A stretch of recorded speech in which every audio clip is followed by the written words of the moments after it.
สบายចិត្តពេលនិយាយតាសាភាសាខ្មែរជាមួយជនជាតិខ្មែរឥឡូវនេះភ្ញៀវឥឡូវនេះភ្ញៀវទេសចរមកលេង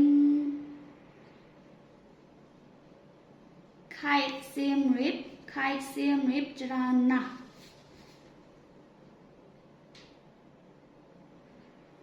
យល់អត់ ពូស៊ី បបន្តពីពូ ប ប បអូ ពូស៊ី បអូ ពូលុយ អត់ពូបអូ ពូពូ ពោ ពូលី ប៉ូលី ពូលីនឹងពីនណៃ ពីណី អ្នកដែលមិនគោពី គូអី មិនគោ គោរពរពគោរព គោរព ចាគោរព ផ្លាំង ផជើងលោ ភ្លើង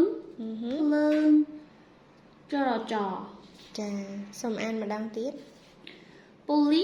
នឹងពីនណៃអ្នកដែលមិនគោរពផ្លូវ ភ្លើង ចរាចរណ៍ ចា ភាសាអង់គ្លេស